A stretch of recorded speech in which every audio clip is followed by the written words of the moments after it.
The rain hammered against the glass panels of the waterfront restaurant as if trying to force its way inside and shake the stillness out of the room. The reflection of the storm shimmered across the polished floor, throwing shifting fragments of light onto the linen-covered tables where wealthy diners murmured to one another over candle flames. Adrian Hale sat alone at the far corner near the window, a man carved into silence. His jaw set his expression cold enough to match the chill of the October wind blowing in from the harbor. At 36, he was known across Boston not only as the CEO of Hale Dynamics, but as a man who navigated emotions the same way he navigated mergers with distance calculation efficiency and no tolerance for vulnerability. Tonight, he had promised himself this would last exactly 20 minutes. 20 minutes to satisfy his mother, who had clasped his hand with trembling fingers earlier that afternoon, and whispered that she wished he would try once more, not for love, she said, but for peace of mind. Margaret Hale looked smaller than she used to. The illness had thinned her and slowed her, but the force of her voice remained the one thing Adrian still felt powerless to deny. So he agreed. One last blind date. One last attempt to pretend he was capable of something other than controlled isolation. The waiter approached and discreetly placed a glass of water before him, but Adrian barely looked up.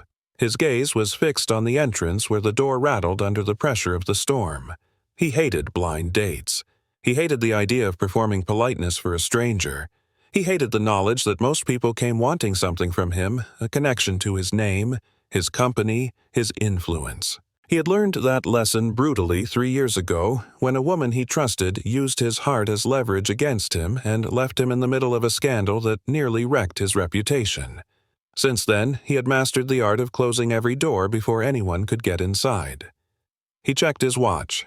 7:13. The woman was late. Good. That meant he could call his driver and end this charade early. He reached for his phone just as the restaurant door flew open with a clap of wind and rain.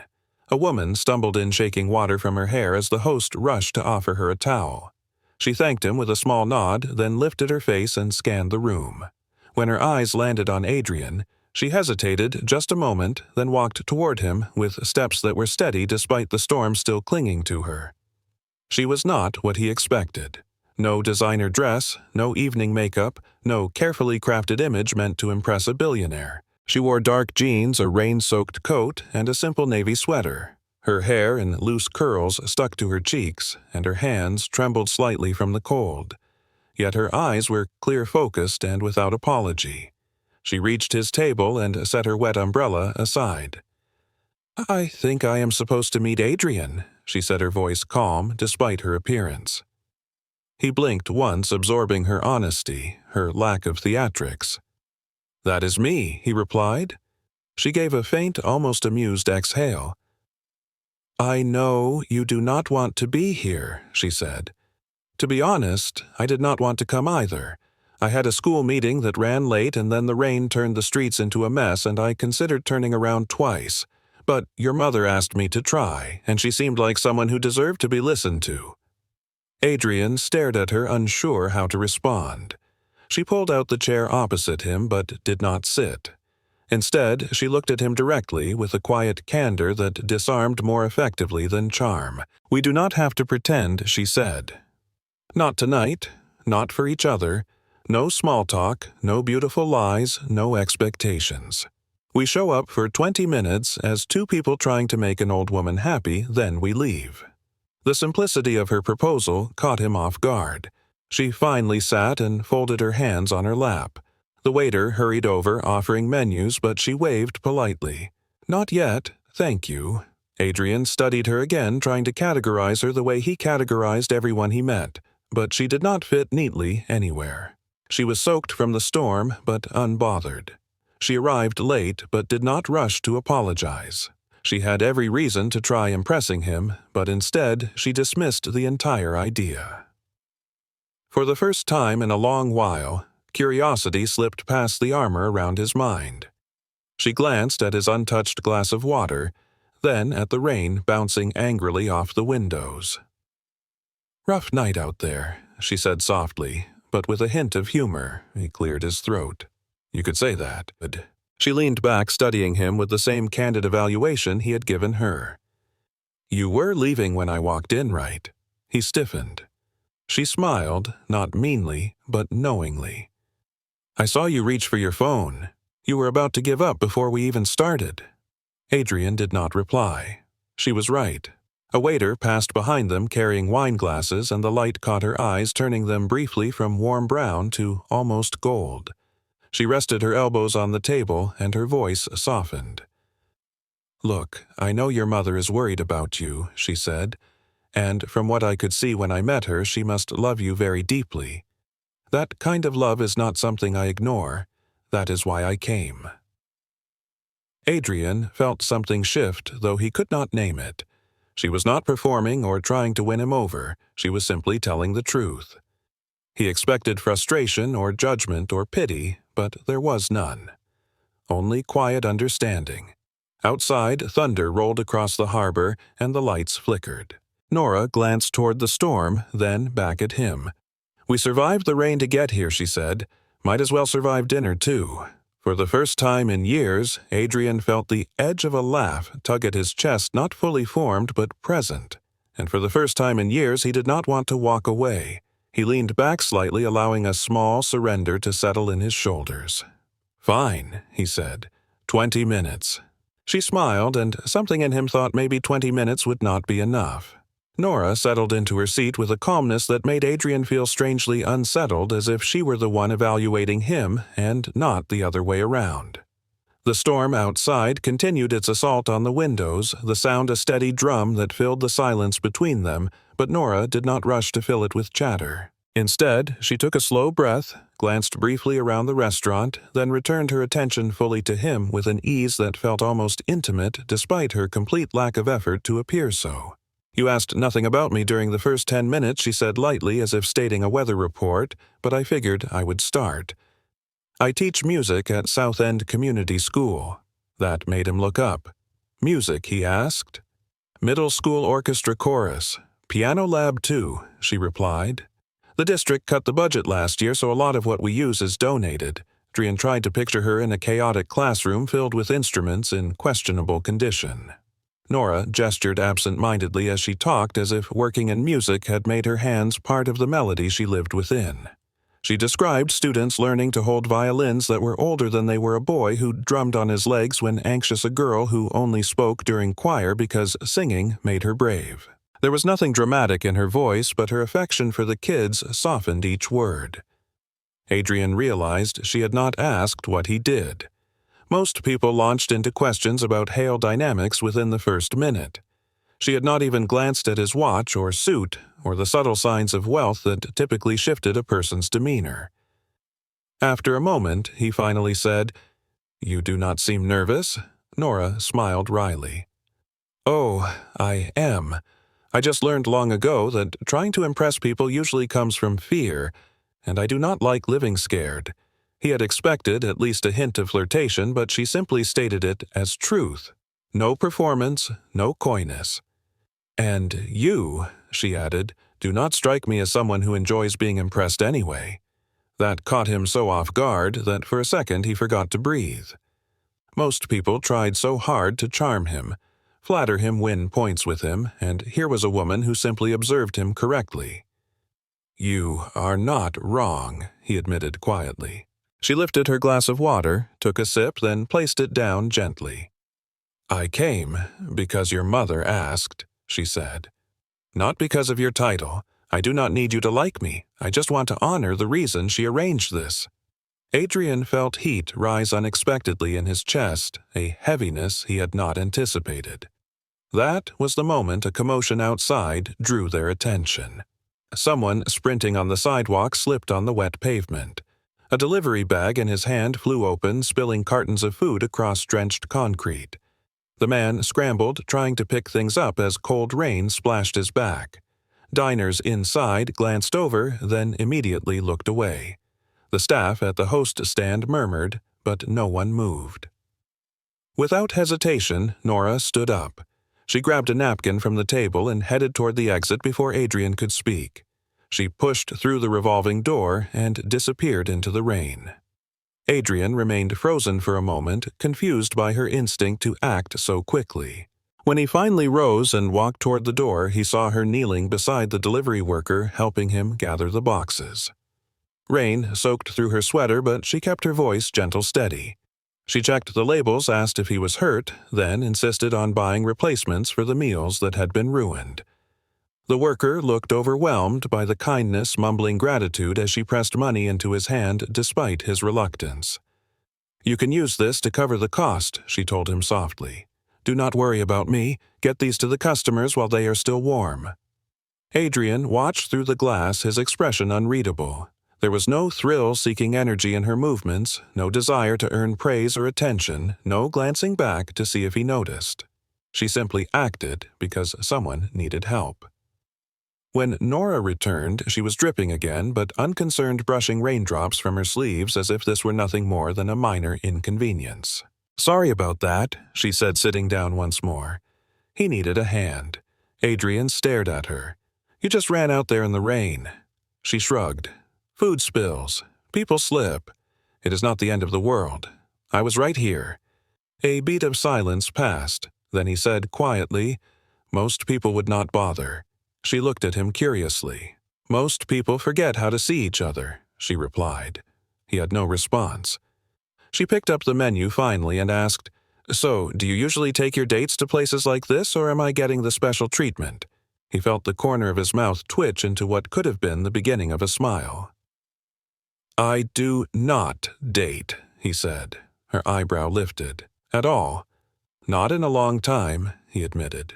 Then she studied him with a softness that made his chest tighten without warning.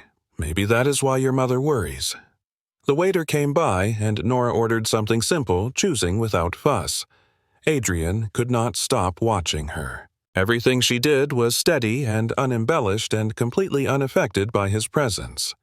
When she looked at him again, her voice was calm but with that familiar, piercing honesty. "You know," she said, "most people who sit across from you probably try very hard to be someone you will remember. But I am not here to impress you.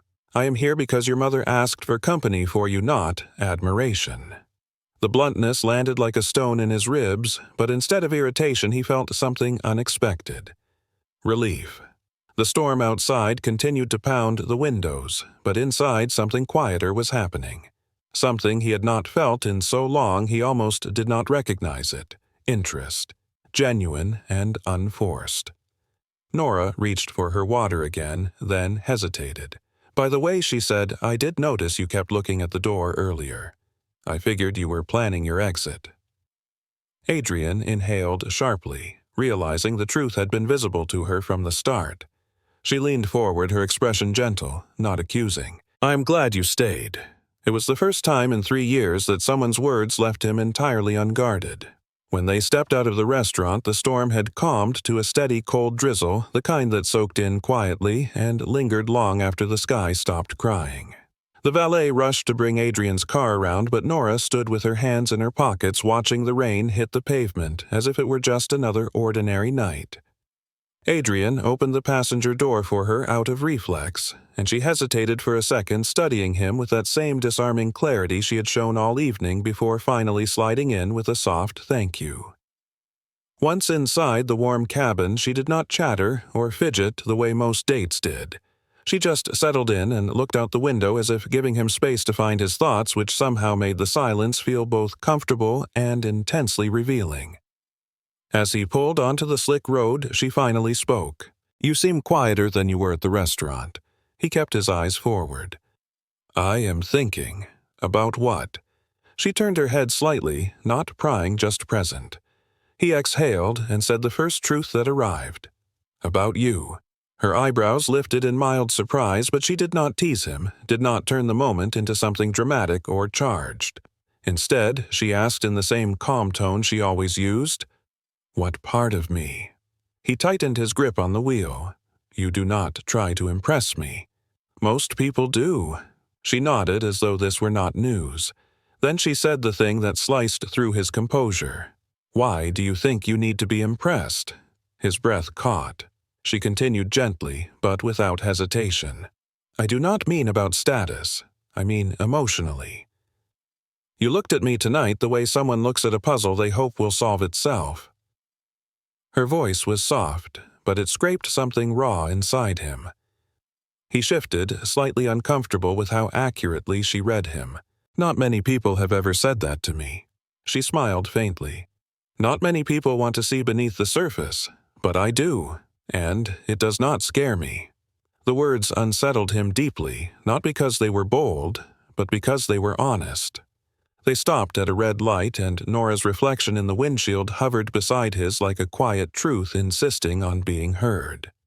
After a few more streets, she pointed. "You can turn left here. My car is parked near the community center." He followed the direction and pulled onto a side street lined with old brick buildings and street lamps flickering in the mist. When they reached her car, she sighed softly before opening the door. The fluorescent yellow parking notice flapped violently against the driver's side window. She groaned and stepped closer. Perfect. Another ticket. Adrian walked with her, examining the bright violation notice plastered across the windshield. He frowned. "The city hands these out even during storms." She gave a tired shrug. "South End does not get grace for bad weather. You get used to it." He reached instinctively for his wallet. Nora caught his wrist before he could pull it out. "No, absolutely not. I can take care of it." He blinked at her hand, barely touching him yet firm in its boundary. "It is just a parking ticket," he said. "It is annoying, but not serious. I can pay it." She shook her head and let go of his wrist. "If I let you fix everything with money, then I stop being responsible for my life. I work in a neighborhood where everyone is already used to feeling powerless. I will not join them." He swallowed. "That was not my intention." "I know," she said. "Which is why I am telling you this now, so you do not turn into the man who thinks his wallet is his value." Her words were not sharp. They were steady, rooted in something true and strangely protective. He looked at her, then really looked. The damp curls clinging to her cheeks, the exhaustion in her posture, the quiet resilience in her voice, the way she stood unwavering against him, not because she wanted to fight, but because she needed to remain herself. "You are different," he murmured. "Maybe," she said, "but I do not think it is about being different. I think it is about choosing who I am, even when it would be easier not to." A gust of cold wind cut across the street, lifting the edges of her coat. She tucked her hands into her pockets and gave him a small, genuine smile. "Thank you for the ride, Adrian, and thank you for staying longer than 20 minutes. He felt the smallest tug in his chest, like a thread being pulled free from a knot. Then she added softly, "But do me a favor. Tonight, do not judge yourself for how you think you came across. Just ask yourself if you were truly present." Her words landed like a quiet blow. She was not attacking him. She was asking him to see himself clearly. He watched her walk around to unlock her car, only to find a second surprise waiting for them. The front tire sagged flat, completely deflated, the rubber pressed against the ground. Nora crouched down, examining it under the dim yellow streetlight. "Probably a nail or a metal shard from the storm," she muttered. "That happens here after heavy rain. I will deal with it. You should go home." Adrian crouched beside her. "Do you have a spare?" "Yes, but the jack is old and finicky. I have done this before." He stared at her, utterly bewildered that she would change a tire alone in the rain rather than inconvenience him. "Absolutely not," he said, standing. "I am not leaving you here." She straightened slowly, her expression unreadable. "Adrian, this is not a crisis. I know how to handle this. I am leaving." He crossed his arms. "I am not." She stared at him for a long moment, then a quiet laugh slipped out. "You really do not know how to let people be self-sufficient, do you?" "No," he admitted, "because the idea of you standing out here alone in the rain changing a tire makes me feel sick." Her smile faded, gently replaced by something softer. Not pity and not affection exactly, but recognition. She moved toward the trunk, and he followed, retrieving the spare tire with her. Together they changed it in the drizzle, their breaths forming small clouds in the cold air. She directed calmly. He followed without complaint. When the tire was secured, she wiped her hands on her jeans and leaned against the car, catching her breath. "Thank you," she said quietly. "I mean that." He nodded, unable to speak. For a moment they simply stood together in the rain, two strangers who somehow felt far less like strangers. She finally opened her car door. "Good night, Adrian." When he returned to his penthouse, the echo of her question kept him awake long past midnight. "Why do you think you need to be impressed?" He had no answer, and that was the first thing that terrified him in years. The next morning dawned gray and heavy, the kind of Boston morning where the clouds hung low enough to press on the city itself. Adrian stood before the floor-to-ceiling windows of his penthouse, sipping coffee. He could barely taste his thoughts returning again and again to the woman who had walked into the restaurant soaked from the storm and somehow managed to walk straight through every wall he thought he had reinforced. He had not planned to see her again, not because he did not want to, but because he did not understand the shift inside him, and men like him did not handle the unfamiliar well. Yet, fate, or coincidence, or something far quieter had other plans. By noon, he was at a construction planning meeting regarding a proposed commercial development in South End. He scanned the documents with practiced detachment until an attached map caught his attention. A highlighted yellow rectangle cut through a neighborhood he vaguely recognized. South End Community School, the same school Nora mentioned. His eyes narrowed. The notes indicated the district was considering shutting it down due to low funding and allocating the land for the new commercial project. More disturbingly, Hale Dynamics, the company he had built, was one of the primary potential partners in the redevelopment plan. A pulse of discomfort thudded in his chest. He excused himself from the meeting under the pretense of a phone call, stepped outside, and stood alone in the hallway, breathing slowly through the heaviness forming at the base of his ribs. He had not come here expecting to see her world collide with his plans this directly. Part of him wanted to walk away, to pretend he did not see, to let the business function as business always did without concerning himself with the people underneath the decisions. But Nora's voice returned to him with painful clarity. Most people forget how to see each other. For the first time in his career, ignoring something felt like a betrayal to himself. He checked the time, then left the office entirely, dismissing his afternoon schedule. Instead, he drove toward South End, guided not by habit but by something far more disorienting: intuition. The neighborhood felt different from the polished corporate districts he usually inhabited.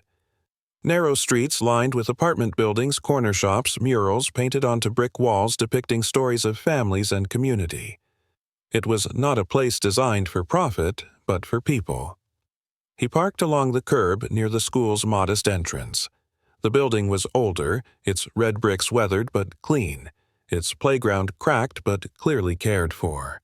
Sounds drifted from inside. Laughter chatter, the offbeat rhythm of someone practicing percussion on a desk. He walked toward the open side door and stepped into a hallway lined with student art. Paintings of oceans, portraits of families, scribbled music notes beside stickers praising effort over perfection. The air carried the faint smell of old books and crayons, and something else he recognized unexpectedly: hope. He moved quietly until he reached a room where notes from a piano spilled into the corridor. He paused at the doorway. Nora sat at the worn piano bench, her fingers gliding lightly over the keys as a group of children gathered around her. There was no performance in her playing, just a steady warmth that invited even the shyest students to inch closer. A boy sat nearest the piano, a small drum balanced on his lap. He tapped lightly in sync with the melody, his eyes fixed on Nora, as if she were the only anchor keeping his world steady. Adrian recognized him from the night before. Eli. The boy's hands hovered uncertainly until Nora nodded with gentle encouragement. "That is it," she whispered. "Just follow the heartbeat." Eli tapped again tentatively, then stronger. A soft, proud smile tugged at Nora's lips. Adrian felt something constrict inside his chest, not in pain, but in recognition. He had spent years surrounded by brilliance, by wealth, by ambition, but he had rarely seen raw sincerity like this. The children laughed when one of the girls missed her note, and Nora laughed with them, that unpolished, genuine sound that carried no judgment, only invitation. He found himself stepping closer without realizing it until Nora looked up and saw him standing in the doorway. Surprise flickered in her eyes, followed by something he could not name. She stood from the bench, smoothing her sweater. "Children." "This is Mr. Hale," she said gently. "He was kind enough to visit today. Do you want him to listen to your rhythm piece?" A chorus of yes filled the room. Adrian felt an unfamiliar warmth creep up his neck. He nodded and moved to the side of the room as Eli lifted his drumstick and tapped out a simple, steady beat. The other children joined, clapping lightly, attempting to maintain tempo, some too fast, some too slow, but all glowing with excitement. Nora beamed at them as if they were performing at Carnegie Hall. When the piece ended, the children cheered for themselves. Adrian clapped too, the sound awkward at first but real. Nora dismissed the class for recess, then waited until the last child slipped out the door before crossing her arms gently at her waist. "You are far from your usual district today," she said quietly. He nodded. "I had a meeting this morning about a commercial proposal in this area." Her eyes sharpened. And this school was mentioned. It might be affected. She breathed out slowly, her expression tightening with a hint of pain. "We have been told for months," she murmured. "The district claims it is outdated and underfunded. They think a new development would bring money, but closing this school would rip a hole through this community. The children here do not just attend classes. They rely on us for meals, for safety, for emotional support, for normalcy." Adrian felt the weight of her words. Something inside him shifted farther than he expected. "And you hold it together," he said softly. She shook her head. "No, we all do. Teachers, parents, volunteers. It is never one person, not in a place like this." He glanced at the cracked tile floor, at the aged lockers, at the hand-drawn posters reminding students to be kind to themselves. He could feel the heartbeat of the school in every corner.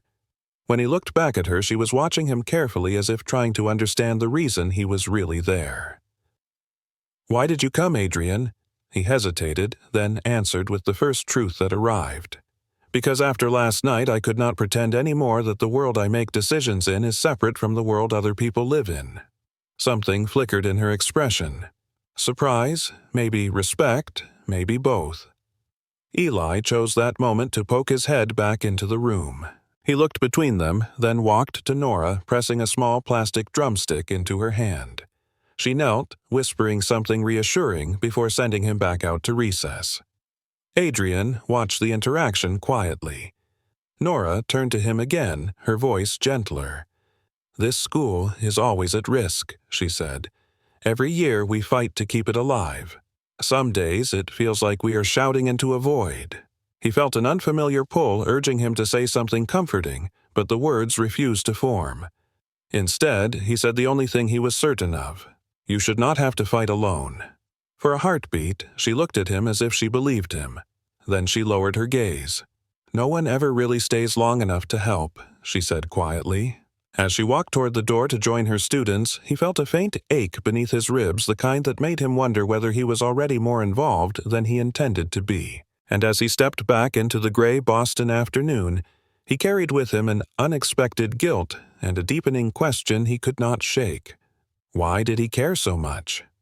Adrian spent the rest of the day carrying an unshakable tension that clung to him even inside his corner office surrounded by glass and skyline. Numbers blurred on his screen. Projections felt meaningless. Every time he blinked, he saw Nora kneeling beside the boy with the drum or laughing with her students in a way that breathed life into a building the district had already decided was disposable. He had always been a man of swift solutions and faster exits. Problems existed to be fixed. Emotions existed to be controlled. Vulnerability existed to be avoided. So, when guilt tightened around his ribs, he did what he had done his entire adult life. He acted. Logic told him the school needed funding. Logic told him he had the means. Logic told him the simplest path forward was a direct financial infusion. And logic had rarely failed him before. He called his financial director and ordered an anonymous donation of $500,000 through the Hale Family Foundation to South End Community School. No ceremony, no headline, no personal involvement. Just money. Money had solved everything else. That evening he left the office late and returned to his penthouse overlooking the harbor. Rain misted the glass windows again, though softer now, like a whisper instead of a storm. He poured a drink, but barely touched it. He told himself he had done the right thing. He told himself this was enough. He told himself this was all that could be expected of him. And then, the next morning, everything exploded. His assistant hurried into his office holding a newspaper folded to a local section headline. Anonymous Donor Rescues South End Community School. Beneath the title was a photograph of the school's principal holding the donation receipt with relief all over her face. Adrian tensed. It should not have made the news. Someone must have leaked it. A flicker of unease crept down his spine, but he dismissed it. As long as his name was not attached, the donation would be received without complications. Or so he thought. An hour later, his receptionist alerted him that a visitor was waiting downstairs. A soaked visitor. A very determined visitor. And before he could respond, Nora Bennett walked into his office dripping from the rain, her hair plastered to her cheeks, her coat clinging to her frame, her fists clenched around a sealed envelope. She looked nothing like the warm teacher he had seen at the school. She looked furious in a way that stole the air straight from his lungs. Adrian rose slowly. Nora, what happened? She stepped forward and placed the envelope firmly on his desk. Inside was the donation receipt. Her voice shook, but not from cold. From anger, held tightly enough to cut. "Did you think I would not find out?" she said. The words stabbed deeper than he expected. "Nora, listen." "No, you listen," she interrupted. "Yesterday, you walked into my school. You saw my students. You saw Eli. You saw what we fight for, and instead of asking what we needed, you wrote a check like the problem was an inconvenience for you to silence." Her voice was low-controlled, but every word hit with precision. "You tried to fix something you do not understand." He inhaled sharply. "I was trying to help. Help requires asking," she shot back. "Not assuming, not deciding for people who do not get a say, not throwing money at something so you can walk away feeling lighter." He stiffened at the implication. "That is not fair." She stepped closer, her eyes burning not with cruelty but with disappointment. "You do not get to decide what is fair for my community. And you do not get to decide how we should feel about someone who thinks a school can be solved with a signature. You do not know what that school means to us. You saw it for 10 minutes and thought you knew enough to intervene." He had never been spoken to like this. He had been criticized before, yes, but never like this. Never by someone who looked at him not with fear or defiance, but with an unwavering belief that she was right. He asked quietly, "Then what should I have done?" She shook her head, rain droplets falling to the carpet.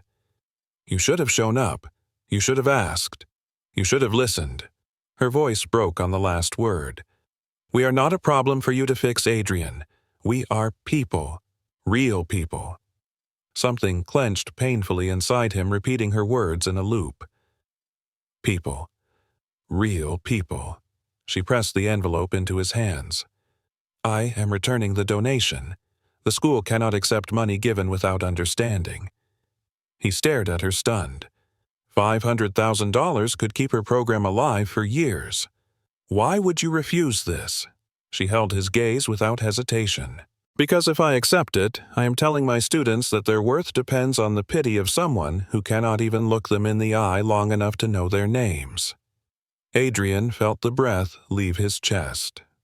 She stepped back toward the door. "I do not want your pity.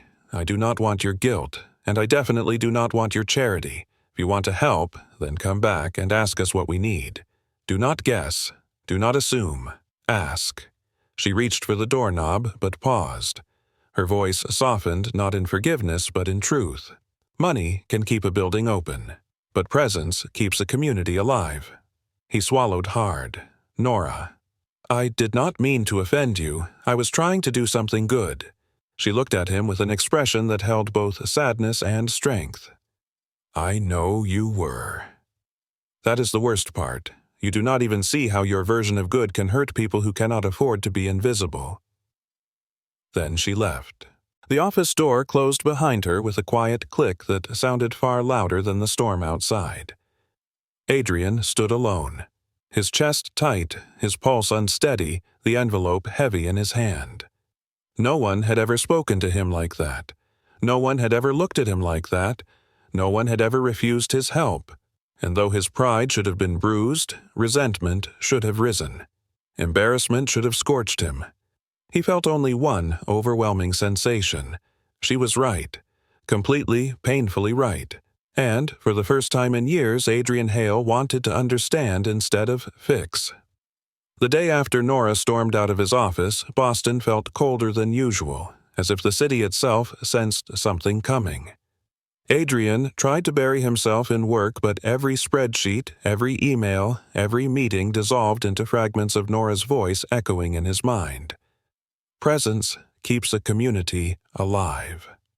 He told himself he would fix what he had done wrong, but not with money, not with quick solutions. He would show up next time. He just did not know that next time would arrive far sooner than he imagined. By mid-afternoon, he left the office early, unable to focus. He drove with no destination in mind until instinct pulled him toward South End. The sky was overcast, the kind of pale gray that made buildings feel sharper and shadows feel longer. As he turned onto the street near the school, he noticed children spilling out the front doors, heading home in clusters. Some laughed, some dragged their backpacks along the sidewalk, some waited for older siblings. And then he saw her. Nora stood beside Eli, who clung to her hand, his small shoulders stiff, his breathing shallow. Even from a distance, Adrian recognized the signs of overstimulation. Cars whooshed past, puddles splashed, sirens wailed somewhere in the distance. The world was loud. Too loud for a child like Eli. Nora crouched to his level, whispering something soothing. Eli shook his head, his eyes wide. Adrian parked without thinking and stepped out of the car, but before he could call out, a sudden metallic crash erupted at the end of the street. A delivery truck backfired violently, a harsh explosive sound that sliced through the air like a blade. The noise hit Eli instantly. His eyes squeezed shut. His body jerked, and he tore free from Nora's hand, bolting toward the crosswalk in blind panic.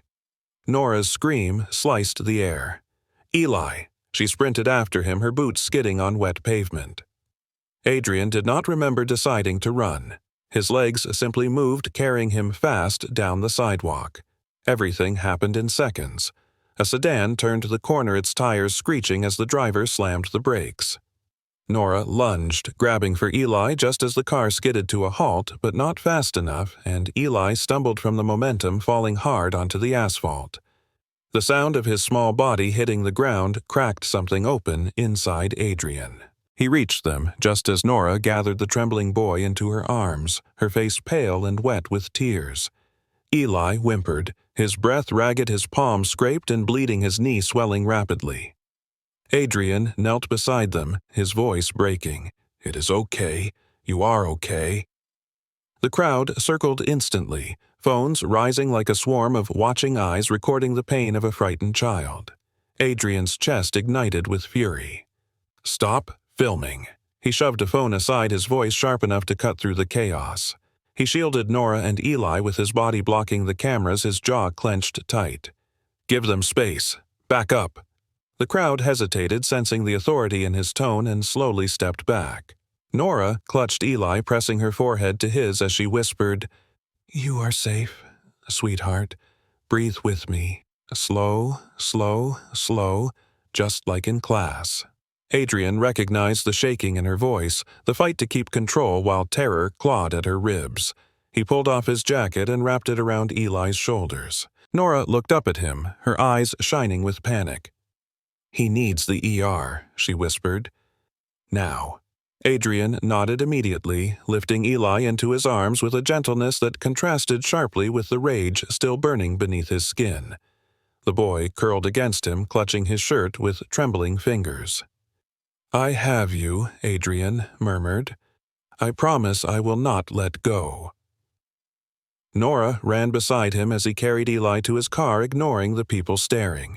He opened the back door and sat with Eli still in his arms while Nora climbed in next to them, buckling the seatbelt around all three of them with shaking hands. The drive to the hospital blurred past in sirens of emotion. Nora stroked Eli's hair, murmuring soft, repetitive reassurances. Adrian held the boy steady, feeling small spasms of pain in each breath Eli took. At the ER entrance, nurses moved quickly, guiding them into a treatment room. Nora refused to leave Eli's side.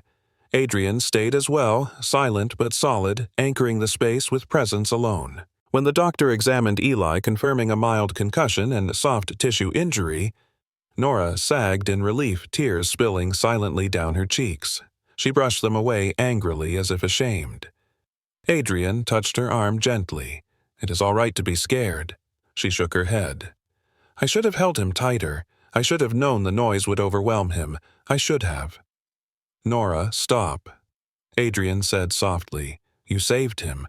You ran after him without thinking. You protected him. Do not blame yourself for a world that is too loud." Their eyes met, and for a moment the sterile hospital room blurred, leaving only the raw truth between them. Hours passed. Eli slept under observation, his small hands curled against the blanket. Nora sat on the edge of the bed, head bowed, exhaustion radiating from her. Adrian returned from the vending machine with water and a blanket, draping it over her shoulders. She startled, then whispered, "Thank you. You do not have to stay, you know." "Yes, I do," he replied without hesitation. She stared at him, searching for sarcasm, pity, obligation. There was none. Just a simple, unwavering truth. Adrian settled into the chair beside them, not touching Nora, not speaking, not intruding, just being there fully and quietly. The kind of presence she had accused him of never offering. As the hours deepened into evening and the hospital quieted around them, Nora looked over to him again. Her eyes were softer now, not guarded, not angry, just tired and grateful. When Eli stirred in his sleep, his fingers reached out blindly. Adrian offered his hand without thinking, and the boy clung to him instantly, calming. Nora watched the scene, her breath catching in her throat. For a long moment she said nothing, simply observing the billionaire she had yelled at 24 hours earlier, now sitting absolutely still, so a frightened child would feel safe. The clock crawled toward midnight. Rain tapped against the hospital windows. Nora finally whispered the words she had never expected to say to him. "Thank you for being here." Adrian looked at her, his voice low. "I told you, I am not leaving." And this time, he meant every word. The hospital lights dimmed as night settled over Boston, leaving only the soft glow from the hallway filtering into Eli's room. Machines hummed steadily, the rhythmic beeping creating an oddly soothing backdrop to the quiet that folded itself around the three of them. Nora sat closest to the bed, her shoulders curled inward, her hair falling messily around her face, exhaustion settling on her like a second skin. Eli slept curled on his side, clutching Adrian's hand with the desperate trust of a frightened child seeking an anchor in a world that had become too loud, too fast. Adrian had not moved for nearly an hour, afraid even a subtle shift would wake the boy. His hand had long gone numb, but he did not pull away. Instead, he watched the rise and fall of Eli's breath and felt the weight of responsibility settle deeper into his chest. He had spent years leading thousands of employees, making decisions worth millions, but never had he felt as responsible for anything as he did for the small hand gripping his. Nora finally let out a slow, shaky breath. She had been sitting upright, trying to hold herself together, but the truth was visible even in the dim light. She was exhausted beyond words. When she shivered slightly, Adrian rose, took the blanket folded at the foot of the bed, and draped it around her shoulders with careful movements so he would not disturb Eli. Nora startled, then relaxed, pulling the blanket closer to her chest. She whispered a soft, "Thank you," her voice carrying both gratitude and the remnants of fear. "You should rest too," Adrian said quietly, but he knew he would not, could not. Not while the boy slept with his fingers wrapped tightly around his. Nora tried to smile, but her lips trembled and the expression fell apart halfway. "I am fine," she said, but her voice betrayed her. Her eyes were rimmed with red not from crying but from the strain of hours spent trying to stay strong. The fluorescent light from the hallway reflected off the tear tracks she had wiped away so many times that her skin was raw along her cheeks. Adrian hesitated for a moment, then pulled a second blanket from the drawer and placed it over her as gently as he had placed the first. "You do not need to be fine," he murmured. "Not right now." She looked away as if the sincerity of his voice was too much to hold. She ran her fingers across Eli's blanket, smoothing it carefully. "I should have known he would panic when the truck backfired," she said, her voice barely above a whisper. "I should have held tighter." "Nora," he said softly. "You cannot predict every sound in a city. You did everything right." He said it without hesitation because he had seen her sprint after Eli without fear for herself. He had seen the terror in her eyes, but also the strength that carried her through the chaos. "You saved him," he added. She shook her head, but her breath caught like she wanted to believe him, yet could not bring herself to. After a long moment, she whispered, "You came out of nowhere." Adrian blinked. "I heard you scream." She looked at him finally, and the vulnerability in her expression was raw, unguarded. "You did not hesitate," she said. "You ran straight to him. There was no calculation. You did not worry about onlookers or your reputation or anything else. You just ran." Adrian opened his mouth, then closed it again, unable to find words that made sense. He had not thought that moment through. He only remembered the sight of Eli bolting into traffic and how something inside him tore open, demanding he act. Nora leaned back into the chair, closing her eyes. Her body relaxed a little for the first time since the accident. Adrian remained beside the bed, watching over Eli, feeling the boy's grip slowly loosen as sleep deepened. Rain pattered against the window, a steady, soft rhythm that matched the slow thud of Adrian's heartbeat. He glanced at Nora again. She had fallen asleep sitting upright, her head tilted slightly to the side, her curls falling gently over her face. Without thinking, he rose and adjusted the blanket around her shoulders, tucking it carefully so she would stay warm. She did not stir. Something about the sight of her asleep in that uncomfortable chair struck him harder than he expected. She had spent the entire day caring for a child who was not hers, protecting him, soothing him, running through the rain after him, risking her own safety to shield him, and she would do it again tomorrow without hesitation. Adrian had seen powerful people his entire life, men and women, who shaped markets and controlled industries. He had been one of them, but what he saw in Nora was a different kind of strength, one that did not demand attention, one that did not need applause. It simply existed, quiet and unwavering. Hours passed. Midnight slipped into 2 a.m., and still he remained still, Eli's small hand resting in his. The numbness in his fingers spread up his forearm, but he ignored it. The only movement he allowed was the occasional adjustment of his posture to keep Eli comfortable. Around 3 a.m., Nora stirred. Her eyelids fluttered open and she blinked slowly, trying to remember where she was. When her gaze settled on Adrian, she froze, not because she was startled, but because of what she saw. Adrian sat exactly where she had left him, Eli's hand cradled in his shoulders slumped slightly with fatigue, his expression soft in a way she had never seen before. His eyes were fixed on Eli with a tenderness so raw that Nora felt her breath catch. For a long moment she said nothing, simply watching him. Finally her voice came out as a whisper, almost too quiet to hear. "You have been sitting like that the whole time." He nodded without looking away from Eli. He needed someone to stay. Nora swallowed and felt her throat tighten. Then she noticed the redness in his eyes, the tension in his jaw, the way his fingers trembled slightly from holding still so long. "Adrian," she whispered, "you did not sleep." He shook his head. "He looks for someone each time he stirs. He relaxes when he knows I am here."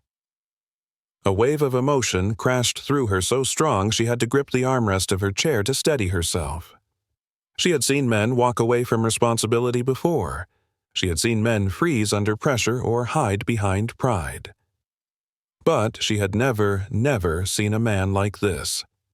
A man who had every excuse to leave every reason to distance himself, but chose instead to sit through the long, slow hours of night holding the hand of a frightened child. Her voice trembled. "You did not have to stay." "I know," he said quietly. "That is why I did." The simplicity of the words unraveled her completely. She blinked hard, trying to steady herself. Adrian finally looked at her, his expression tired but open in a way she had not thought possible. "I told you yesterday I wanted to understand," he said. "Tonight I saw what matters to you, and for the first time Nora felt something shift between them. Not romantic, not yet, not fully, but something tender, something honest, something that felt like the beginning of trust." She whispered one last thank you, her voice filled with an emotion she could not name. Adrian squeezed Eli's hand gently, then rested his free hand on the edge of the bed, anchoring all three of them to that quiet, fragile moment. And as dawn crept faintly into the sky outside, he knew one simple truth. He would stay again if they needed him, for as long as it took. Morning sunlight crept slowly into the hospital room, casting a pale gold glow across the blankets and machines, as if trying to soften the sharp edges of the night they had survived. Eli was still asleep, curled into the warmth of the bed, his breathing steadier now, his fingers no longer gripping Adrian's hand but resting loosely near his own chest. Nora had dozed off again, her head tipped gently to the side, wrapped in the blanket Adrian had adjusted for her. For a long moment, Adrian simply sat there absorbing the quiet, the stillness, the strange, unexpected peace that contrasted so sharply with the fear of the previous evening. He stood carefully stretching muscles that had stiffened from sitting too long, then stepped into the hallway to speak with the doctor. They confirmed that Eli would recover well and could likely go home later that afternoon with rest and observation. Relief hit Adrian harder than he expected, loosening something in his chest he had not realized was clenched. When he returned to the room, he froze at the doorway. His mother was sitting beside Nora. Margaret Hale, with her silver hair pulled back in a soft braid, her posture frail but proud, her eyes bright despite the strain of her illness. She had arrived without him noticing, her hand resting lightly on Nora's arm as they whispered quietly. He stepped inside, and Margaret looked up, her face softening in that way only mothers could achieve. "Adrian," she said warmly, "you look exhausted." He swallowed, suddenly aware of how worn he must appear. "I should ask why you are here," he said gently. She gave him a knowing smile. A mother senses when she is needed. Then she turned her attention back to Nora with a tenderness that reached into the deepest part of him. "I heard what happened," she said softly, "and wanted to check on both of you." Nora gave a small nod, still looking a little dazed from sleep. "Eli is okay," she whispered, glancing at the boy, "just overwhelmed and shaken." Margaret squeezed her arm reassuringly. "You did everything right, dear. Everything." Nora blinked back sudden emotion. "I should have known he would panic. I should have held tighter." Margaret shook her head firmly. "Children feel the world differently. What matters is that you ran after him without hesitation. That was courage, not failure." Nora lowered her gaze, breathing shakily. Margaret then looked at Adrian, her expression shifting ever so slightly into one of gentle pride. "And you," she said, "I heard you stayed all night." He hesitated, glancing briefly toward Nora, then back to his mother. "I could not leave." Margaret studied him with those quiet, perceptive eyes that had always seen more than he was willing to reveal. She reached out and touched the back of his hand. "It has been a long time since I have seen you stay for something that was not your responsibility or your job." He opened his mouth, but no words came. Margaret smiled softly. "I know why you stayed," she added in a whisper meant only for him, and it warmed my heart. Nora looked down, flustered but touched, unsure how to respond. She cleared her throat and stood smoothing the wrinkles from her clothes. "I should check with the nurses," she murmured, and slipped out of the room, giving mother and son a moment alone. Margaret watched her leave, her expression softening even more. "She is a remarkable young woman." Adrian ran a hand through his hair, unsure how to answer. "We come from different worlds," he said quietly. "She teaches at a school that may not exist next year. I run a company that might be responsible for that." Margaret tilted her head. "And yet, here you are in a hospital room at 6 in the morning covered in exhaustion because you cared." He met her gaze. "I do not know what this is." Margaret gave him a knowing smile, laced with love and a hint of mischief. "I do." She placed her hand gently over his. "You are letting someone see you, truly see you." Adrian stiffened as though the words struck too deep. "That is not something I do well," he admitted. She squeezed his hand.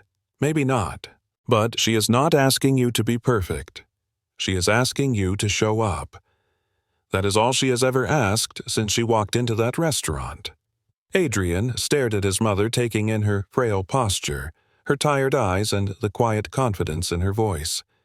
"You like her," he murmured. Margaret let out a soft breath. "Adrian, I have watched you close yourself off from the world for years, watched you carry pain like a badge of honor. But when she walked in last night looking like a storm had swallowed her whole, you stopped preparing to run, and in this hospital room you have shown more heart than I have seen in a very long time." He lowered his head, his throat tightening. "She scares me," he confessed. Margaret's eyes glimmered with affection. "Good. If she did not, you would not be feeling anything real." Before he could respond, Nora returned holding a cup of coffee, offering it with a shy smile. "I thought you might need this." He accepted it quietly, their fingers brushing lightly. The brief contact sent a subtle warmth through him. Margaret watched the exchange with unmistakable approval before rising slowly from her chair.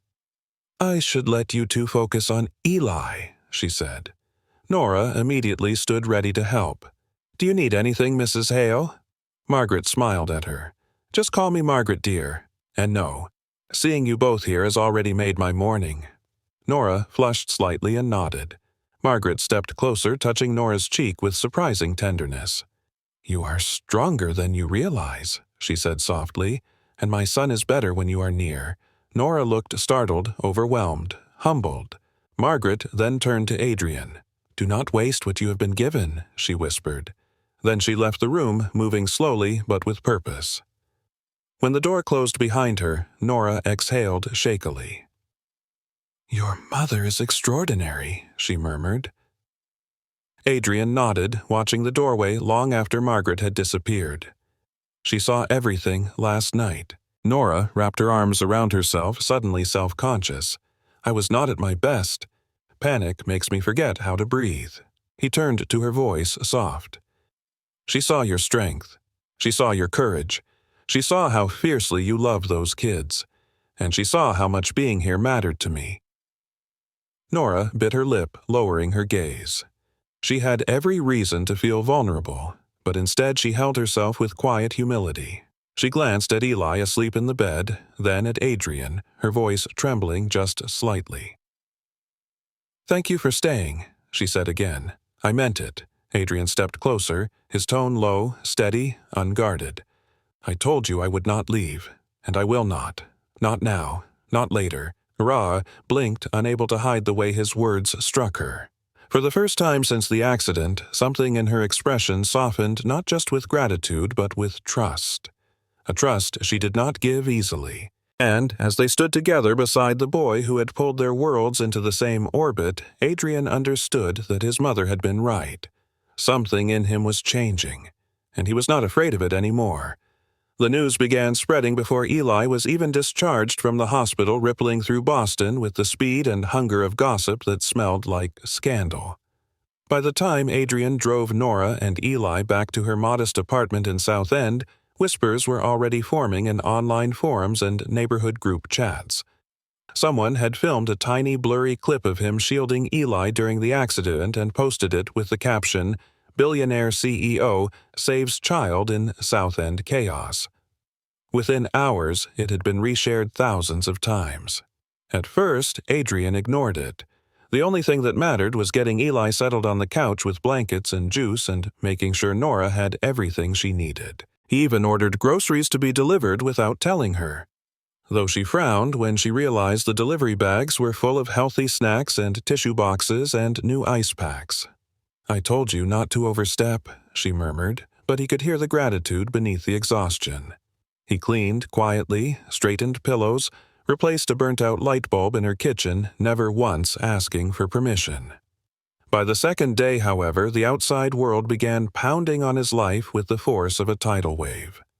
His board sent him frantic messages demanding an explanation for why he had been seen in South End instead of at corporate meetings.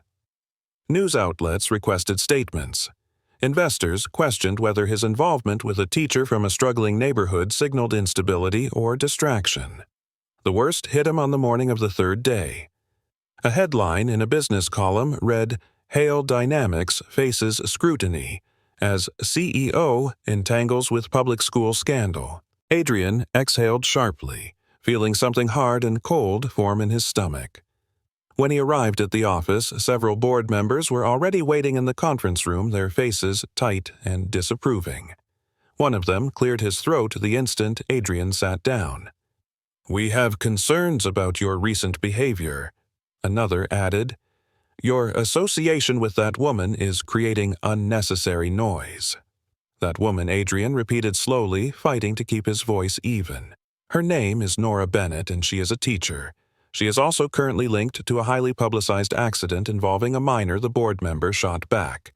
Public perception matters." Adrian stared at them, feeling an unfamiliar anger rise. A child could have died. The board member folded his arms. "And yet somehow, that is not the headline we are dealing with. Instead, it is your presence in a neighborhood tied to a redevelopment project we are negotiating." Adrian froze. The redevelopment project, the one that threatened Nora's school, the one his company was aggressively pushing forward, the one he could have stopped. The implications slammed into him like a punch. The board member continued. "The district is already considering closing that school. That land is crucial. Your sudden interest in the area is raising eyebrows we do not need. We strongly recommend you distance yourself from the situation and from her." Adrian walked out of the meeting without responding. His jaw clenched, his mind spinning. The city might tear down Nora's school. His company might help them do it. And he was now expected to step aside and let it happen. When he arrived at the school later that afternoon, hoping to see Nora and explain everything, a different kind of chaos awaited him. Parents gathered at the entrance, whispering behind their hands. Teachers exchanged uneasy glances. Someone pointed at him and muttered something he could not hear. And then he found Nora standing by the gates, a folded letter trembling in her hand, her expression pale and stunned. "What happened?" he asked softly. She swallowed hard and handed him the letter.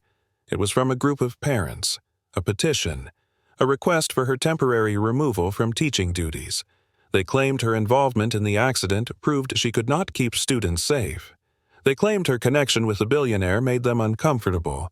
They claimed she was bringing unwanted attention and risk to the school. Adrian felt his stomach drop. Nora looked at him, her eyes full of hurt she had tried to hide. "This is because of me," she whispered. "Because of us being seen together." He shook his head. "Nora, no, this is not your fault." But she stepped back slightly, gripping the letter as if it were proof of something she had feared for years. "People in this community already fight to be taken seriously," she said, her voice cracking. "Now they think I am some irresponsible teacher who cannot protect their kids and who is getting special treatment from a man who does not belong here." The words hit him like a blow. He reached for her, but she moved away again, a small, wounded motion. "Adrian, there is something else?" She nodded toward the bulletin board near the main office. A new notice was pinned there. He walked closer, the fluorescent hallway lights flickering overhead. The notice announced an emergency district meeting regarding the official closure recommendation for South End Community School, citing budget cuts and redevelopment potential. A redevelopment plan bearing the Hale Dynamics logo. Adrian felt the air freeze around him. Nora stood behind him, her voice barely a whisper. "Your company is the one pushing the project forward." He turned to her instantly. "I did not know the board was advancing it this quickly. I did not agree to it." She stepped back, her face a storm of disbelief and pain. But you did not stop it. Her words carved into him with surgical precision. He shook his head urgently, searching for breath, searching for words, searching for anything that could undo the truth standing between them. Nora, please listen to me. I never wanted this. I would never knowingly help tear down your school. But she cut him off, her voice trembling but steady. Adrian, our worlds do not just look different. They collide. And when they collide, people like me lose everything. He tried to reach for her, but she stepped away again, hugging her arms tightly around herself as if trying to hold the pieces of her life in place. I cannot do this, she whispered, her eyes shining. Not when the cost of you being in my world is my students losing theirs. The hallway felt unbearably quiet. Adrian felt something inside him crack open, raw and bleeding. Nora, he whispered, please, let me fix this. She looked at him for a long, painful moment. Her next words were soft but devastating. You cannot fix this with money, and I do not know if you can fix it at all. Then she turned and walked away, leaving him standing alone beneath the notice that announced the destruction of the place she had built her life around. And, for the first time in years, Adrian Hale felt utterly powerless. The days leading up to the district meeting felt like walking through a storm. No one else could see every gust of wind aimed squarely at Adrian, as he tried to understand how everything had spiraled so quickly. Headlines continued multiplying, whispers sharpened into speculation, and speculations hardened into narratives he could not control. Billionaire CEO interfering in school controversy. Hale Dynamics pushes redevelopment despite community outrage. Anonymous footage shows CEO leaving teacher's apartment. That last one made his stomach twist. It had been nothing more than him dropping Nora and Eli home from the hospital, but the internet never cared about truth, only the version of it that drew the most reactions. Worse than the online chatter was the silence between him and Nora. She had not called, had not texted, had not even responded to the email he had agonized over rewriting 8 times before sending. He did not blame her, he blamed himself, for not seeing sooner, for being part of the problem, for stepping into her life only to watch it crumble under the weight of his world. And now the school that held her heart and the school he had promised himself to protect stood inches away from being erased. On the morning of the district hearing, he arrived early, wearing a suit but feeling unarmored. The auditorium was already buzzing with anxious parents, teachers, and community members. Some glared when they recognized him. Others whispered. A few pointed their phones. Adrian ignored them all, walking toward the chair reserved for speakers, but not sitting yet. He scanned the room, searching for Nora, and found her near the front, surrounded by colleagues. She looked exhausted, her eyes shadowed from nights of little sleep, her posture rigid with anxiety. She did not look at him. He did not expect her to. The board superintendent stepped up to the podium, calling the meeting to order and outlining the agenda. The fate of South End Community School would be voted on today after public comments. A low murmur rippled through the audience. One by one, community members approached the microphone. Mothers begged for support. Fathers pleaded for stability. Teachers described years of scraping together supplies. A young boy with shaky hands spoke about how the school had saved him from feeling invisible. As each voice threaded another layer into the room's tension, Adrian felt his pulse quicken. Then the speaker list shifted. A representative from the district explained the redevelopment benefits. Then a representative from Hale Dynamics approached the mic to speak on behalf of the company's involvement. Adrian stiffened as the man, a senior vice president he barely tolerated, launched into a rehearsed corporate speech about economic growth, job creation, modernization, and long-term profit forecasts.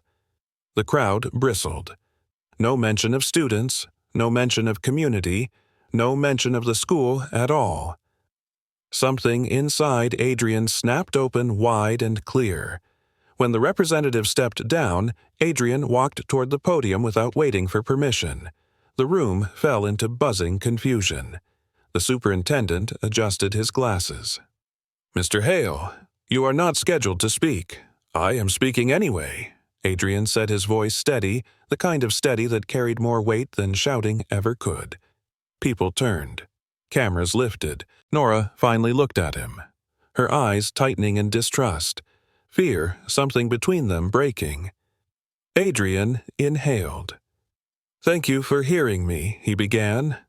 Though he did not feel grateful, he felt responsible. "I am the CEO of Hale Dynamics, and I am here because my company is being used as justification for destroying something that should never have been threatened." A ripple of surprise cut through the room. The superintendent frowned. "Mr. Hale, this is highly irregular." Adrian continued anyway. "The proposal for redevelopment is wrong," he said. "Not unwise, not flawed wrong." People murmured louder now, a trembling wave of curiosity. Adrian kept going, each sentence sharper than the last. "Schools are not obstacles. Children are not collateral. Teachers are not burdens. South End Community School deserves protection, not demolition." His voice grew firmer. "I do not endorse the project. I do not support it, and I will not allow my company's name to be attached to it." Gasps echoed through the auditorium. The superintendent leaned forward. "Are you saying Hale Dynamics is withdrawing from the redevelopment partnership?" Adrian nodded once. "Yes." Effective immediately. Silence stretched tight. Then someone began clapping hesitantly. A few more joined. Then suddenly, the entire auditorium erupted in applause, shouts of relief, disbelief, and gratitude swelling like a wave crashing against stone. But the moment of triumph lasted only seconds before reality caught up. Adrian felt his phone vibrating relentlessly in his pocket. Multiple calls, multiple texts. The board, the investors, the senior leadership. He knew exactly what awaited him, and still he did not regret a word. Outside the auditorium, he stepped into the crisp air only to be confronted by the board chairman and two executives, their faces dark thunderclouds of corporate fury. "What in God's name did you just do?" one of them snapped. "You single-handedly sabotaged a multi-million-dollar partnership." Adrian met their anger with steady calm. "I protected a community."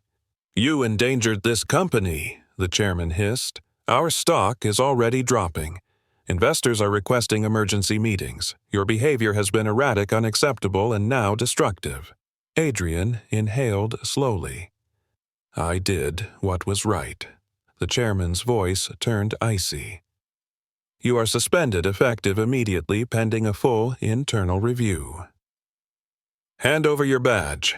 A fist tightened in his chest, but he did not argue. He removed his badge and placed it into the chairman's outstretched hand. Then the chairman added with venomous finality, "If you think the public will admire you for this, you are mistaken. You have wrecked your reputation. You are done."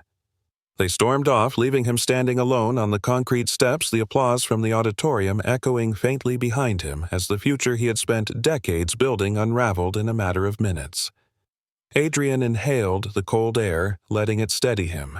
He had lost his title, lost control of his company, lost everything that once defined him. But he had done the right thing. For the first time in years, he felt something that resembled clarity. And then he saw Nora standing near the edge of the crowd, her expression a storm of shock and disbelief. Not triumph, not relief. Something more complicated. Something deeper. Something that hurt. She stepped closer, her voice barely above a whisper. "Adrian, what did you do?" He looked at her, the weight of his choice settling fully now. "Everything he said. I did everything I could. For you, for Eli, for your school, for what was right." Her breath shook as she whispered words that sliced him open. "You should not have lost your world for mine." He held her gaze steady, pain raw in every corner of him. "Nora, some things are worth losing if it means saving what should never be lost." And in that moment he realized he had lost almost everything. But somehow it felt like the first honest step he had taken in his life. The rain returned that evening, as if the sky itself had been waiting for the exact moment Adrian's world collapsed to finally break open.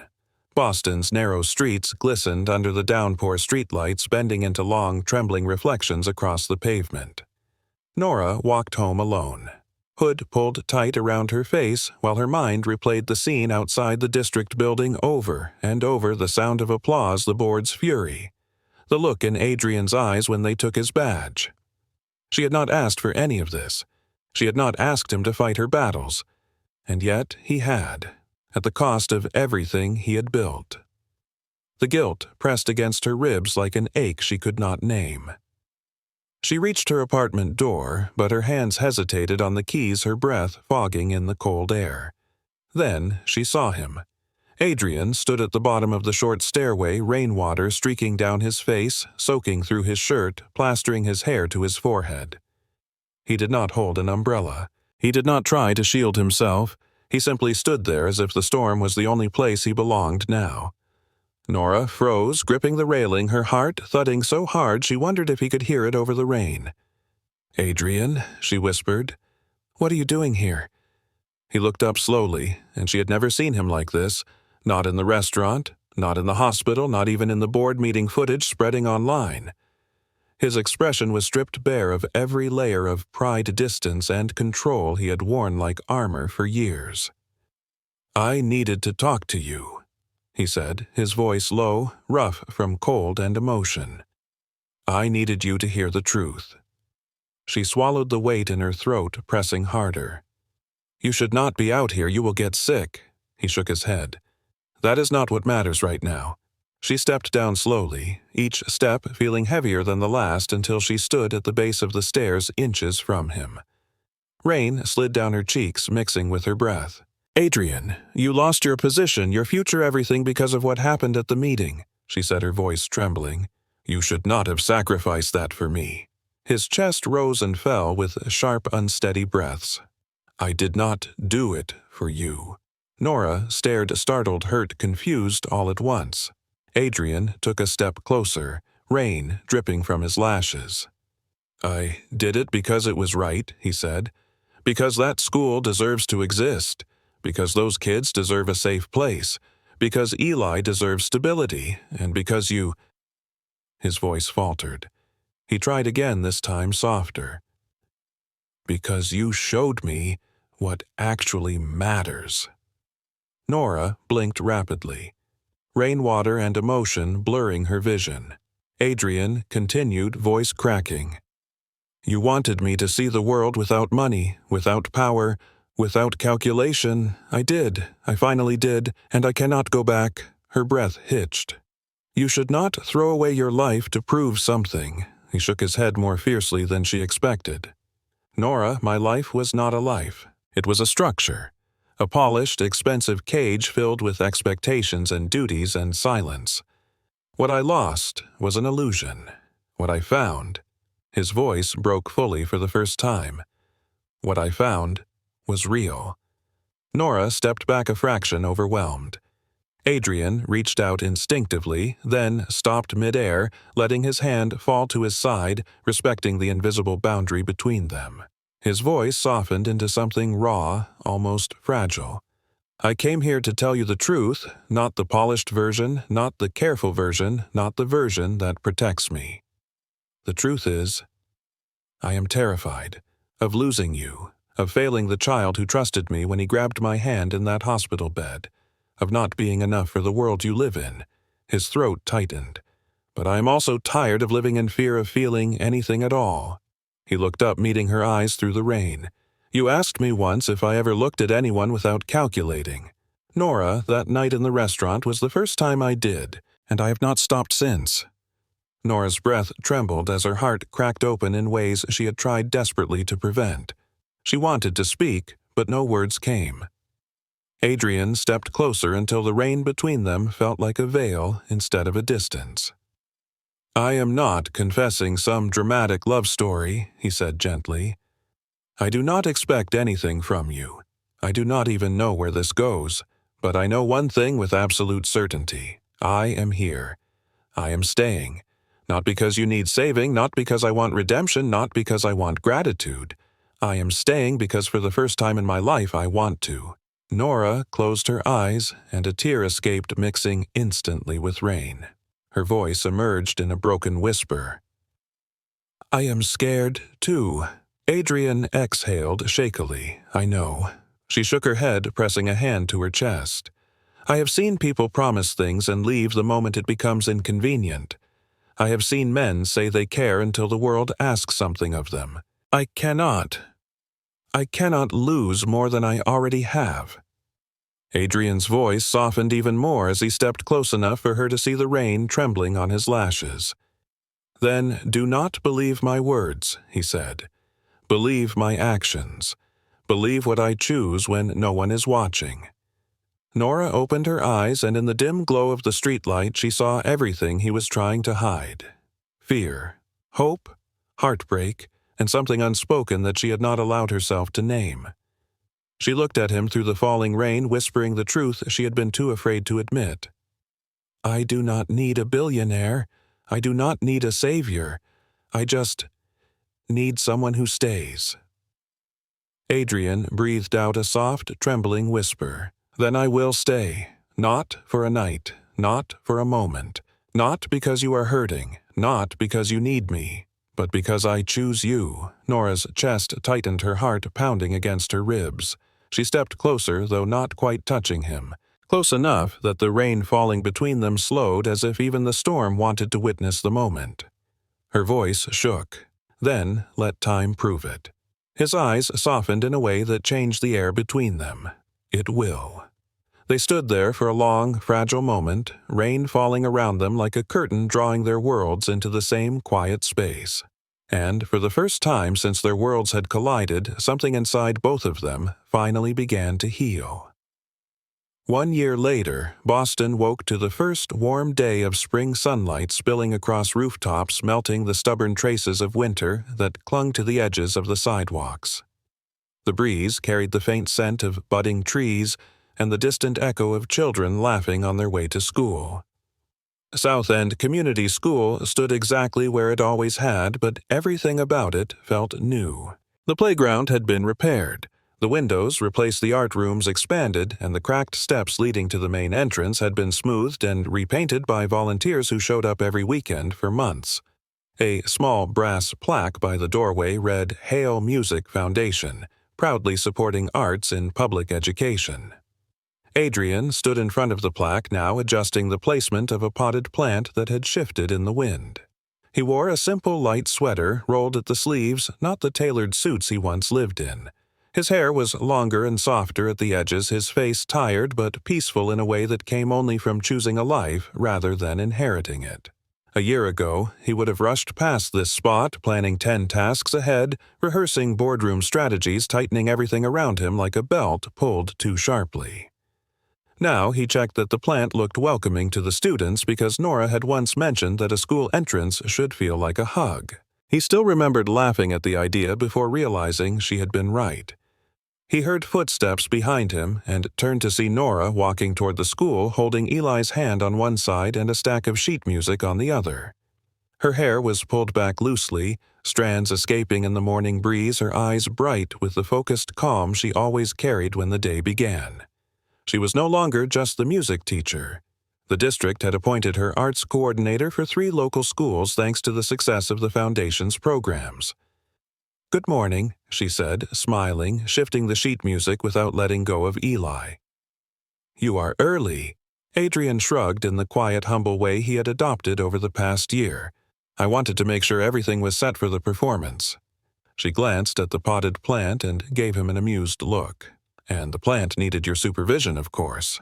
His ears reddened slightly. It was leaning. Eli tugged Nora's hand, bouncing lightly on his toes, his curls bouncing with him. Today was his big day, his small chest rising and falling with excitement instead of fear. A year ago, he would barely lift his eyes from the ground. Today, he looked straight at Adrian with total confidence. Are you coming to my show? He asked. Adrian crouched to meet his eyes. I would not miss it for anything. Eli grinned, revealing a missing tooth before racing inside to find his friends. Nora watched the boy disappear through the doors, then turned her attention back to Adrian, her expression softening. He has changed so much, she whispered. Adrian nodded. So have we. Nora looked down at the sheet music clutched to her chest. her voice quieter now, the way it became when she spoke truths too meaningful to rush. "This year was not easy," she said. "You rebuilt your life from the ground up. You chose a path no one expected." Adrian took a step closer, his gaze gentle. "I did not rebuild alone." She lifted her eyes and felt the familiar pull in her chest. They had not rushed anything, no dramatic declarations, no rushed moves, no whirlwind romance created from fear or trauma. Their steps toward each other had been slow, steady, quiet, and patient, like learning the rhythm of a new song. She still lived in her apartment. He lived in a modest townhouse 12 minutes away. They spent evenings cooking dinners that burned half the time, laughing over Eli's exaggerated reactions, and sitting through school events holding shoulders rather than hands. They were not a couple defined by labels or rings or grand gestures. They were defined by presence. Choosing. Staying. Adrian stepped beside her, nudging her shoulder lightly. "The foundation review is tomorrow," he said. "I want you there when I present the plan for expanding the after-school arts program." She hesitated. "Adrian, it is your foundation." He shook his head. "It is ours." Nora smiled a little overwhelmed. "You have created something incredible. Something that actually matters." He looked away toward the school, the building reflecting morning sunlight in soft amber sheets. "This place saved me," he said quietly. "And so did you." Nora breathed in deeply, letting the warmth of the day settle on her skin. She touched his arm lightly, then, "Come inside. The kids are waiting." They walked through the doors together, greeted by the familiar sounds of instruments squeaking tuning forks, humming children shouting down hallways with backpacks bouncing against their shoulders. Inside the auditorium, parents filled rows of folding chairs while students sat up on stage carrying violins, drums, recorders, and crumpled lyric sheets. Eli stood at the center, wearing a small button-down shirt, holding 2 drumsticks with nervous pride. Nora hurried backstage to help the younger kids with their sheet music, leaving Adrian alone in the crowd for a moment. He stood quietly taking in the scene, the laughter, the chaos, the parents whispering excitedly, the teachers guiding students toward their marks. He had attended countless galas, charity balls, corporate parties over the years, but none of them made his heart beat the way this small, noisy school auditorium did. Because this felt alive. When the show began, Nora took her place at the piano, guiding the children through the opening number. Adrian watched her fingers glide across the keys, watched her face soften with every note, watched pride dance across her expression every time a child hit the right rhythm. Then it happened. Right before Eli's solo, the lights dimmed, and he stepped forward, gripping the microphone with trembling hands. His voice was high, small, but surprisingly steady as he looked out at the audience and said, "Hi, everyone.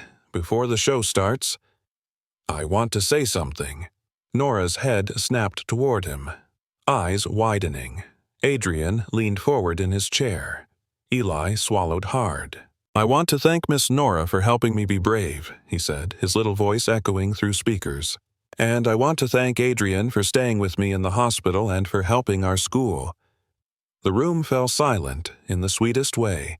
Then Eli added, his voice brighter and warmer than the lights above him. "I want them to stay together forever."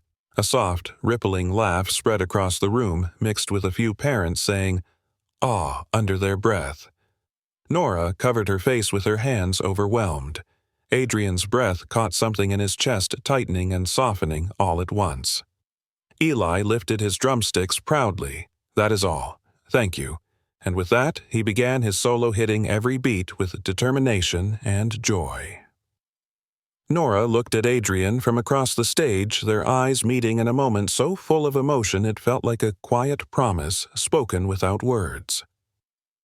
After the show, parents gathered their children and the auditorium slowly emptied. Nora approached him, breathless, cheeks flushed. "I did not know he would say that." Adrian smiled softly. "I did." Nora blinked, startled. "You did?" He shrugged lightly. "Eli tells me everything." She shook her head with a gentle laugh, then grew quiet, looking up at him with a warmth that settled deep into his bones. "1 year ago, you showed up in the rain," she whispered. "And you are still here." Adrian stepped closer, closing the small space between them, their breath mingling in the soft buzz of the empty auditorium. "I told you I would be." She exhaled a trembling laugh. "I know." And for the first time she reached out and intertwined her fingers with his. No hesitation, no fear, just trust, choosing, staying. Outside the windows, the sunlight brightened the hallway floor in golden lines. Inside, Nora and Adrian stood in the lingering quiet of the auditorium, hands together, hearts steady. A home built not from grand gestures but from every small choice that brought them back to each other again and again. The late spring sun dipped low across Boston, casting long golden ribbons of light over the school courtyard, where children chased each other between chalk drawings while parents gathered in warm clusters of conversation. The year-end arts celebration was always lively, but this one felt different. Fuller, brighter, alive in a way only a community that had nearly lost everything could feel. Nora stood near the temporary stage adjusting the last music stand while soft laughter rippled from the clusters of kids behind her. She wore a simple blue dress the color of quiet oceans, her hair loosely curled, framing her face as she moved with practiced calm. From a distance, she looked like she belonged in the center of all this light. Adrian stood near the back of the crowd, watching her with a soft, steady expression. He wore jeans and a button-down shirt sleeves rolled to the elbows, looking nothing like the billionaire CEO he once was, and everything like the man he had become. When Nora caught him watching, she gave him a small smile that tightened something warm in his chest. He started making his way toward her, but stopped when he saw Eli tugging the microphone cord with determined excitement. The boy had grown taller, more confident, his curls longer, his voice stronger. Adrian let him have the moment, walking slowly so he could hear every word. Eli tapped the microphone twice, sending soft thumps through the courtyard speakers. Everyone turned. His voice rang clear and earnest. "Hi, everyone. I have one more announcement before we start the last song." Nora froze mid-step, eyes widening in warning, but Eli pushed forward with the unstoppable certainty only a child could have. "So, last year when I did my first drum solo, I said I wanted Miss Nora and Adrian to stay together forever." A ripple of warm laughter spread across the courtyard. Eli grinned proudly. And guess what? They did. They stayed. They show up for me, and for each other, and for all of us, and they helped save our school. He looked down at his drumsticks, then back up at the crowd with a seriousness beyond his age. "So, this year, I want to say something even bigger." Nora brought a hand to her chest, her heartbeat stumbling. Adrian stepped closer, his breath catching as he listened. Eli lifted the microphone with both hands and announced with dramatic flair, "I think they should get married," and the courtyard erupted with laughter, claps, whistles, and a few joyful shouts from students who loved the idea instantly. Nora covered her face, mortified, and laughing at the same time, while Adrian stopped in his tracks, feeling the entire world freeze around him. Eli leaned into the microphone again. "That is all, thank you." Nora rushed forward, scooping him away from the microphone as parents continued laughing. Eli giggled against her shoulder, whispering, "But I meant it." Adrian reached them, then his smile. "But, oh, v-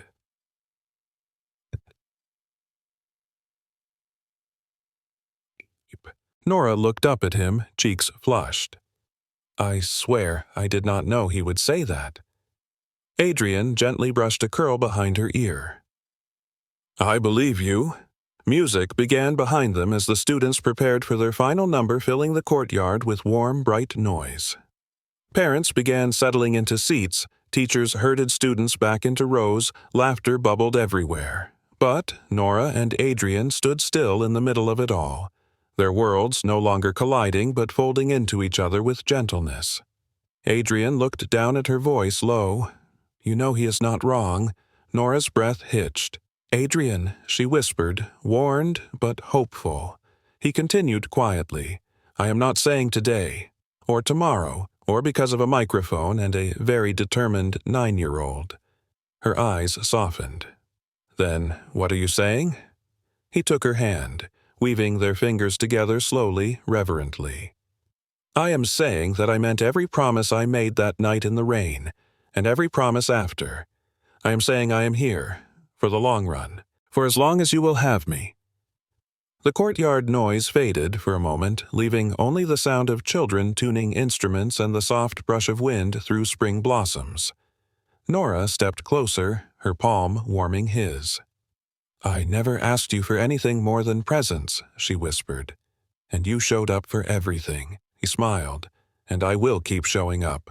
She breathed out a laugh, full of emotion and relief and love she had tried to protect for too long.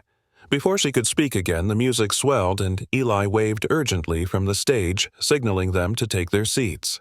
They walked together through the crowd, Nora's hand resting in Adrian's as naturally as breathing. When they reached the front row, Adrian paused, gently tugging her toward him. Nora looked up questioningly. Adrian's voice was soft enough only she could hear. "I do not need a stage or a grand moment," he said. "Just this.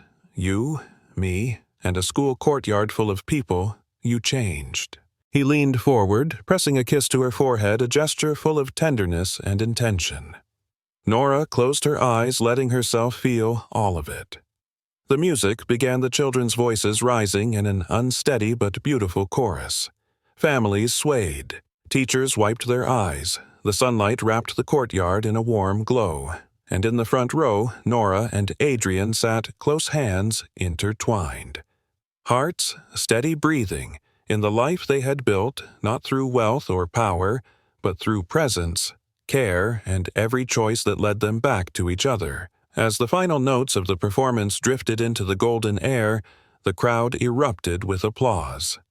Eli beamed from the stage, waving both drumsticks triumphantly.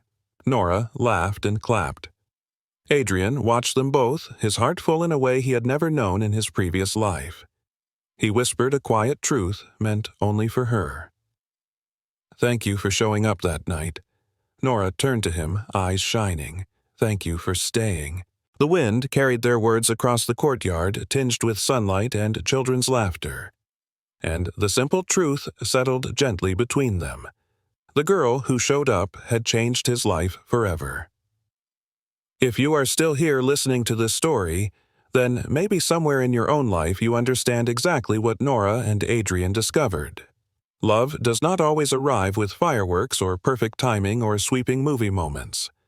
Sometimes it walks into a restaurant soaking wet from the rain, sits across from you without trying to impress you, and quietly changes everything.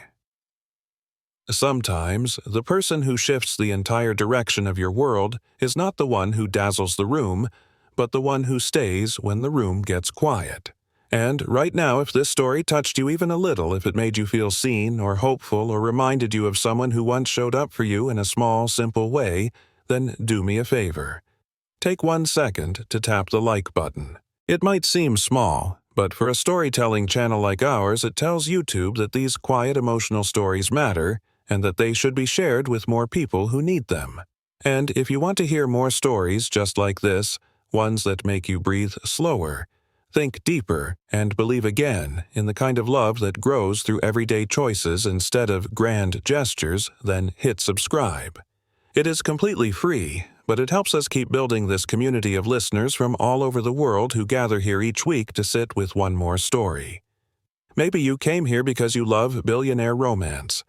Maybe you came because you love stories about teachers or children or second chances.